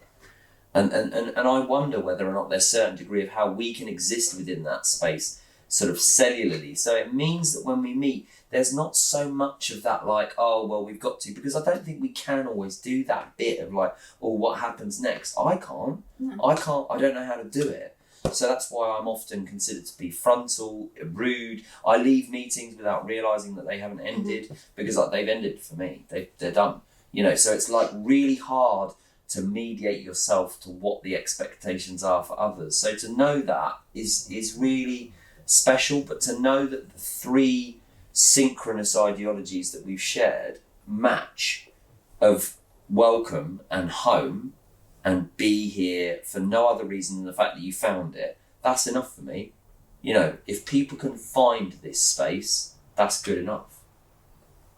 I think mostly also my reason for wanting to talk with you more is the same reason that I said. It was very selfish. So when I set up Aucademy, and it was just this very quick thing, got to do something during lockdown, of just doing live streams, just talking with other neurodivergent people. And some of those neurodivergent people can't use mouth words, for example. So it's communicating with people who don't have traditional communication. And it was genuinely out of almost like a selfishness, but I don't necessarily think being selfish was always a bad thing. And it was just to learn about all these different fascinating lived experiences. Yeah. And I think that's some of why I wanted to talk with you, because the way you were talking, I was like, I need to understand this brain a bit better, right? And it interests me. And I think we live for that a lot. I think a lot of us neurodivergent people, and that really is quite hard for lots of people who perform neurotypically, is they think it's rude. They think it's personal if we can't find interest in them and what they maybe have to say, what they do. But it's not. It's just our brains have to be pulled in by something. Yeah. And we can't dictate what that is. No. And so, for me, your way of talking, I was like, I need to understand this a bit better. I need to translate this to grasp what you're saying as well. And it didn't feel uncomfortable. I think that's a big thing that lots of us as neurodivergent people, when we don't even necessarily know the other person's neurodivergent, it's that we don't feel as uncomfortable as we usually do, because we feel uncomfortable most of the time. All the time, and it's like the master and the emissary. It's like giving ourselves time to kind of work things out and see the shape and, you know, where the pattern is with them. So you're seeing them, but you're also seeing the pattern that exists around them. And so there's so many kind of parts to it. And I think what this place has offered me, and I hope it offers other people when they kind of, you know, listen or watch, is like, it's a place to kind of hone your skills. It's a place to come and just sit quietly and listen. And then, and if you need to move, you can move kinesthetically around. And there's the labyrinth there that you can use to your own benefit, which is thousands of years old. You know, that methodology is brilliant. You know, where you're moving and you're thinking, and then you're like, I've had so many epiphanies just in that space of like, oh, that's why.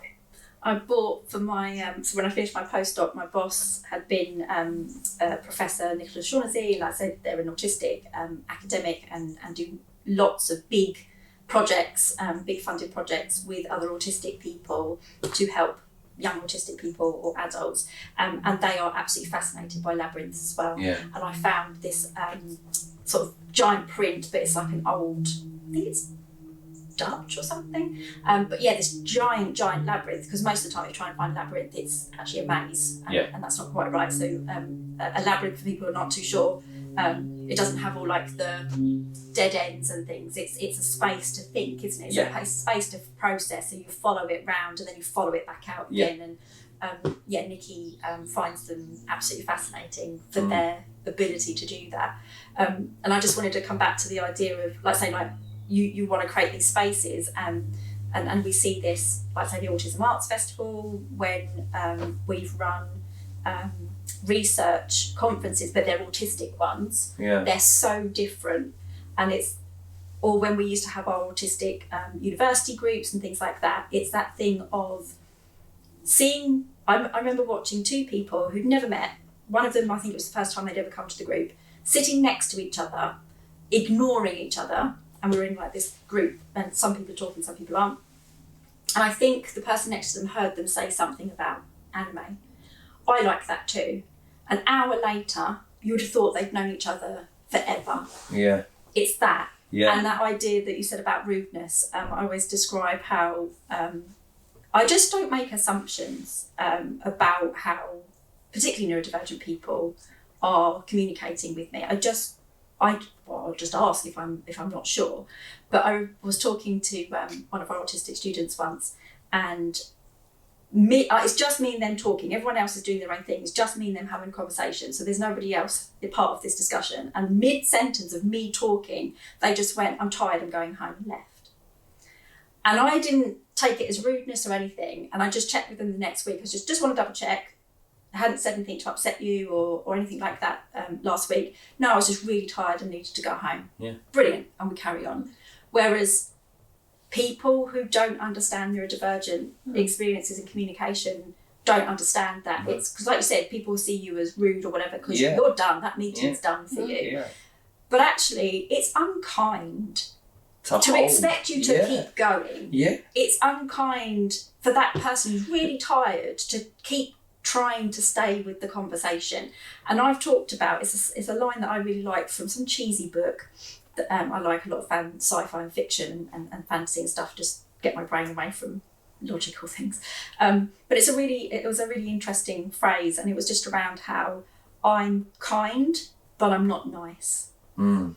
And this is what I say about myself, that I hope that everything that I do is about deep-rooted want and desire and need to be kind. Yeah. It's doing the right thing, Exactly. even when nobody else agrees with you. Yeah, 100%. Whereas niceness is fake. Yeah, It's exactly. That's the Duchenne. It's the smile. Yes. No, I can't do that. And I used to say to when I used to pick up. Yeah. I'd rather somebody was kind, Yeah.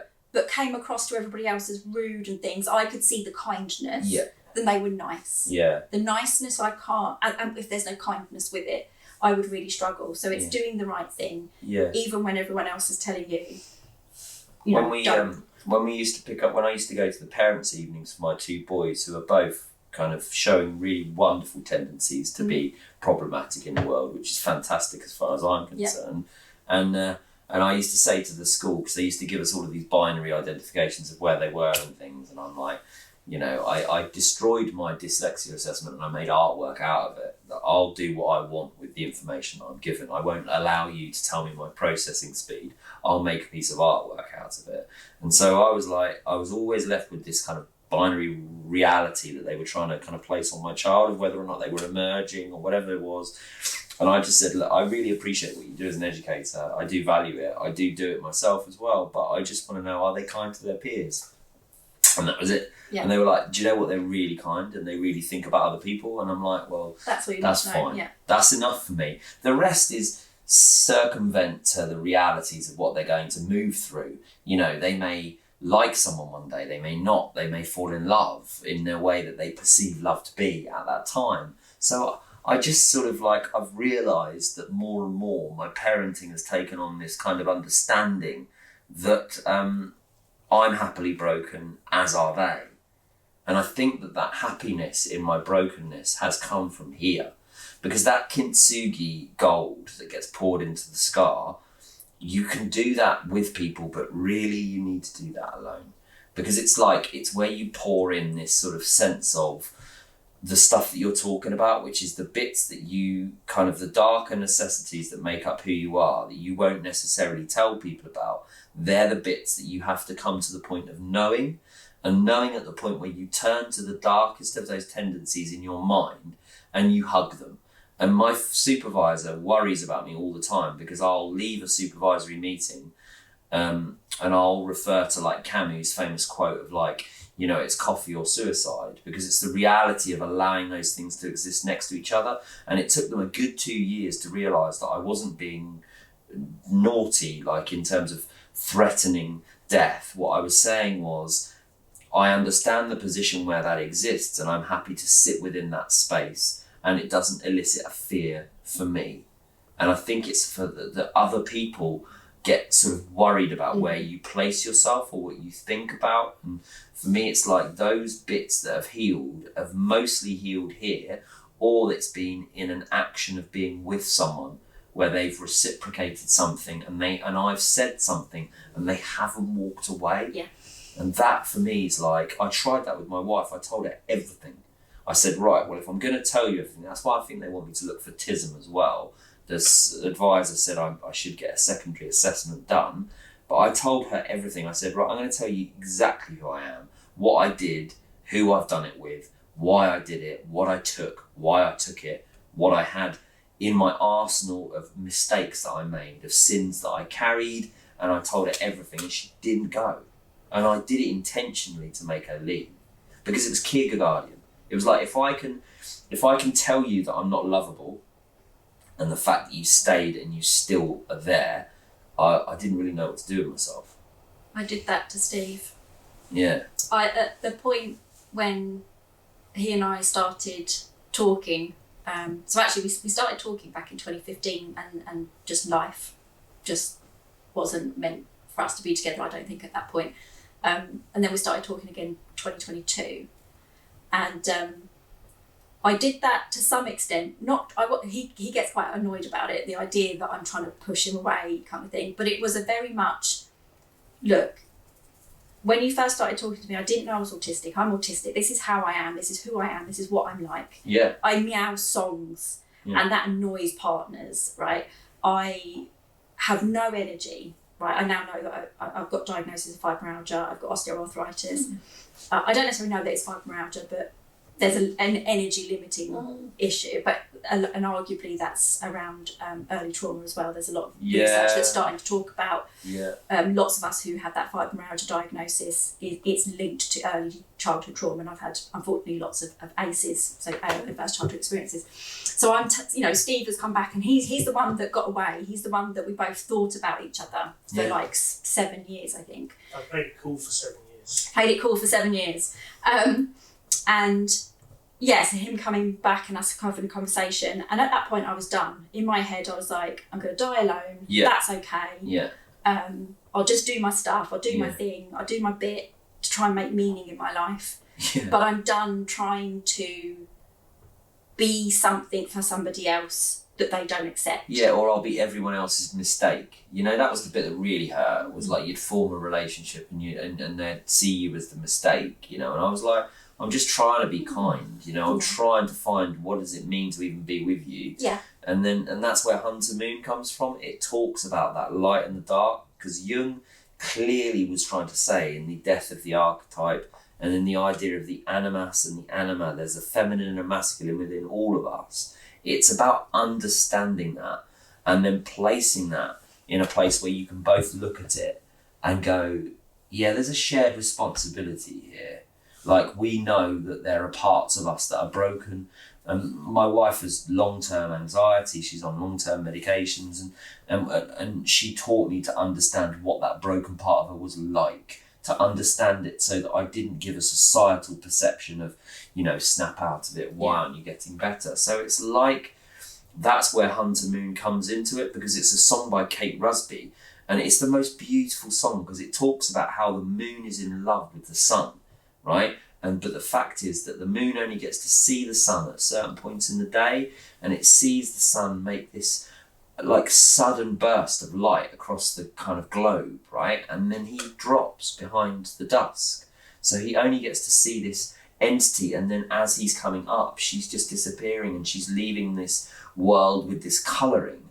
And it was the fact that Sarah made me feel like I could see in colour, and for the first time.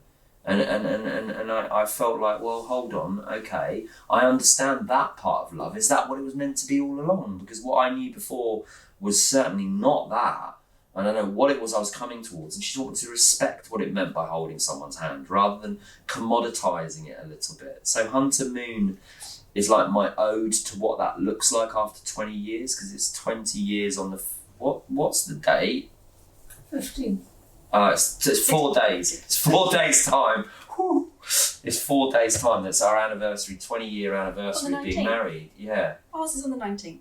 And we're going to get married on the 19th next year. The similarities are actually quite interesting, because I was just thinking as well, when you said about the colour in our life, Steve did a bunch of photos when we first started dating, and you leached all the colour out of all of it except me. And you referred to the series of photos as The Colour in My Life, I think it was called, The Colour in My Life. And we've talked about as well, so you're saying trying to understand your wife's anxiety. We now refer to your difficulties in your brain as Matthew Broderick, because he's the least intimidating person we could think of. Yeah. For when you're really struggling psychologically and like mentally and things, to try and... Well, I think you said that's quite a big thing for you, that you went a very long time not dating or not really having long-term relationships, but I help you. It doesn't go, like your mental health doesn't go, but you understand it, and it's not quite as scary maybe because I'll just sit with you with it. There you go. Because until now, I just had to sit with that all in my head. Now I've got someone who I can talk to and that understands that, and I don't run. It becomes a conversation rather than me just judging myself or others judging. I'm being judged by other people. Yeah. So I'm thinking you've had that, haven't you, where you've talked about your mental health and then been told, oh, what's the problem again, or that kind of thing. Whereas I'm there just going, the hardest going voice, on? isn't it? The hardest voice that you have is the one that shares narratively internally, and that one I've been able to bring here. I've been able to say things here that I wouldn't say anywhere else, like places I've been able to share internally and then externally, where I've said, and there are very few people I do that with. It sounds like it always comes down to acceptance. Yeah, I was about to say, I think ultimately, because you've talked about the canopy, sharing that, whatever the canopy looks like, for you, it's trees and so on. Yeah. And sharing space with other people who, it is ultimately that. I think that's all we're trying to find as human beings. But I think particularly when we are seen or consider ourselves broken, is that validation, that acceptance, and somebody not trying to change you, somebody just trying to listen or accept you, or like I say, that validation of, I know what that feels like, but without, some people really struggle with us as autistic people when we'll do that thing of somebody's describing something to you and we'll try desperately to show we understand. Yeah. So we'll do that by going, I had a similar experience and it was like this.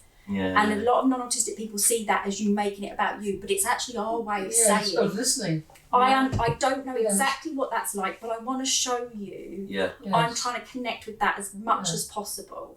Yeah. And that's also why I'm thinking of you talking about, like say, the hunter moon and the colour and things in it. I was thinking, that's so similar. The thing that I can connect to that analogy is through this thing that I had with my partner, and it's not, look at me. No.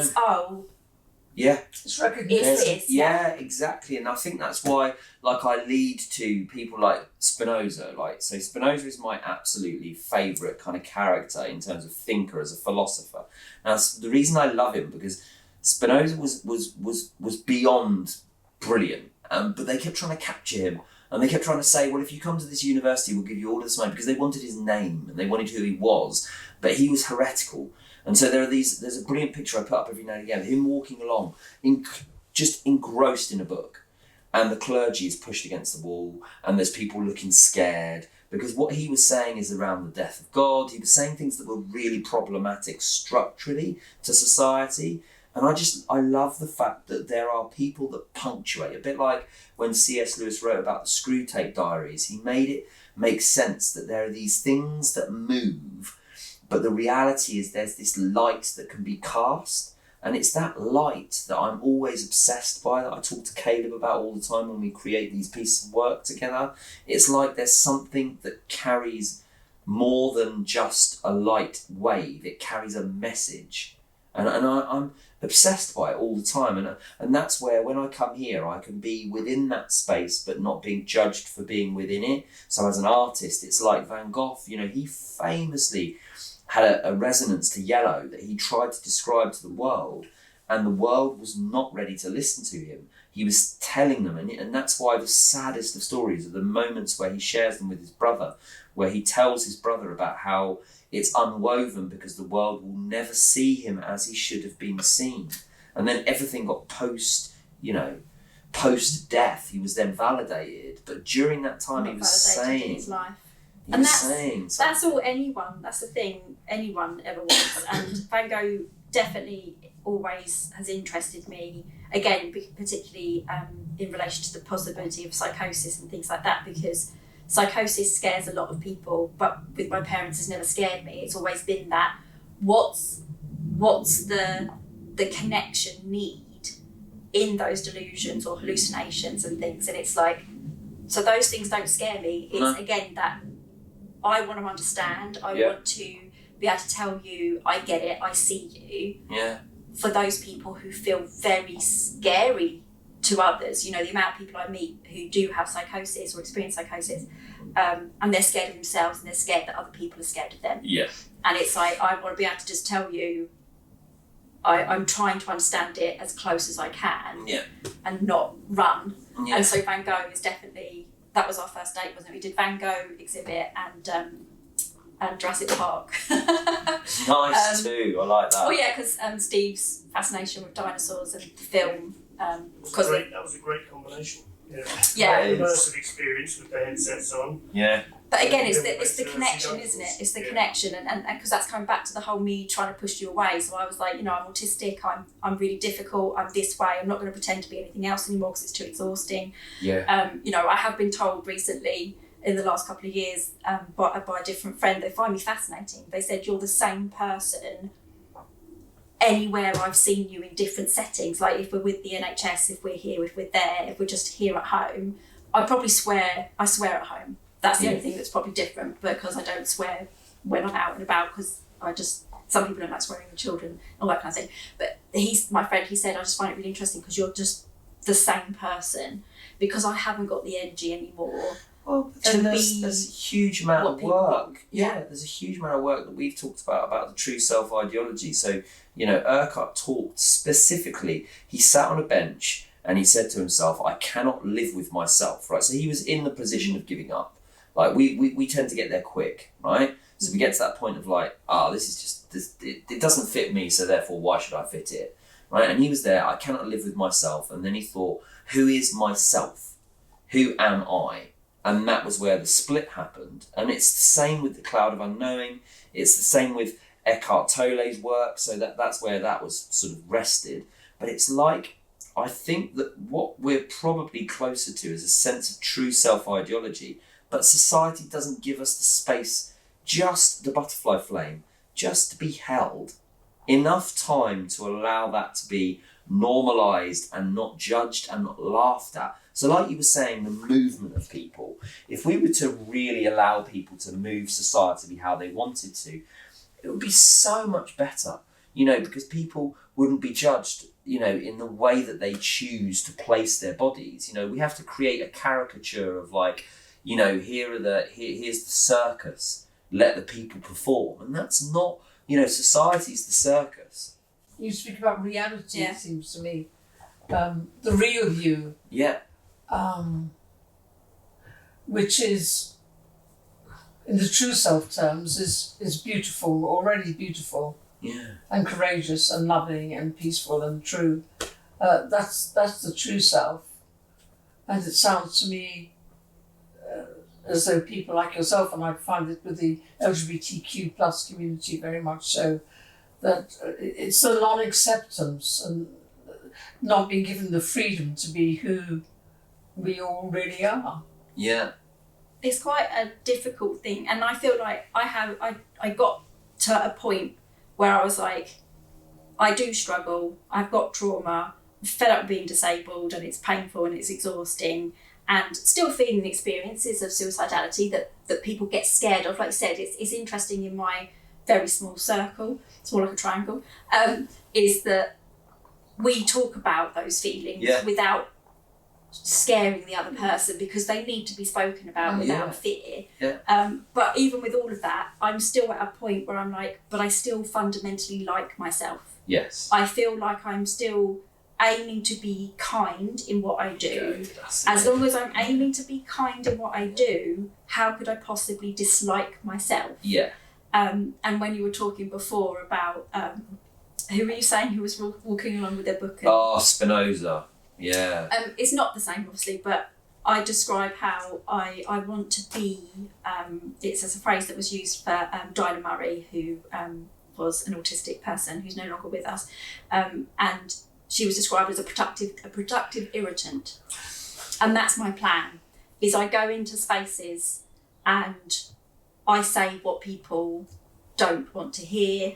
I say it in as kind a way as possible, but ultimately with the point of being kind. I have no time for. I did it was a very long interview that was for literally like a minute's worth on Newsnight, and it was about the sort of conflict between autistic people and autistic researchers and autism researchers, so non-autistic people who are doing research on this idea of autism, and usually interests in research are about the genetics, which is very worrying. It's why do we not make eye contact, and things that are not helpful. Whereas we want to know, how do we reduce our suicidality? How do we get the services we deserve? How do we get the education that works for us? All these kinds of things. And it was this conversation. I was asked, basically, do I not worry or feel concerned or something along those lines, particularly for new researchers who go in, non-autistic researchers who go into the field of autism, and there's all this conflict and things. And I said, I can understand that must be really difficult for them, but I cannot have energy and time for that when I'm worrying and wanting to do the right thing and do the kind thing. I didn't word it quite like this, but the kind thing for people who are suffering and for people who are dying. And it's that thing of kindness does sometimes mean I don't have time and energy for your feelings when I'm trying to focus on how do we actually get to a place where people are not struggling and living a life that they, like you say, that's not validated or seen and things. And talking about, the queer community, this idea, like you said, about society, and Dr. Nick Walker, she co-coined the term neuroqueer, and it's an adjective. It's a doing word. Right. It's not a it can be a descriptor. You can say I am like neuroqueer, meaning that your brain is different, for example. But what she wanted it to mean was we should be actively trying to dismantle the way society does things currently. We should be actively queering. Activist. And she didn't necessarily mean purely in that sort of LGBTQIA, but there's a lot of crossover. But she was just talking about the true sense of the word queer, which is to diverge. And we should be actively doing that, because if we do that, if we start looking at and dismantling our education systems, our interactions, like how we think we're supposed to interact in society and things like this, then far more people will receive that kindness, and they'll receive acknowledgement and validation for who they are. We'll see hopefully less suicidality or poor well-being among people of all types, and that was the point for neuroqueering. Lizzie created this space for the HoboPoet, and the hut is where my PhD artwork exists, and where some of the conversations that I've had with myself have formed who I hope this space can be valuable for in the future. And I just see it as being somewhere, even if just one person finds it, it's served its purpose. If one person like me comes here rather than down some of the paths that I have taken, and some of the thought processes that have traumatised me for a lifetime, really, some of the thinking, that they would come here and know that they are seen, loved, just the way they are. So where is here then? If anyone wants to find us. Yeah. We are at the top of the hill in Kingston, which is in between Bridge and Barham, on the way between Canterbury and Dover. And our quad view postcode is CT4 6FG, and that will drive you into the gate. We're always open so people can drop in. We have a 20-foot high angel, which people love to come and sit by and be comforted or inspired. And if anybody wants to meet with me, or to have a group labyrinth walk, or to spend time as a group in the yurt, then people just need to contact me, Lizzie, at quietView.co.uk, and we can fix something up. We hope you come sometime.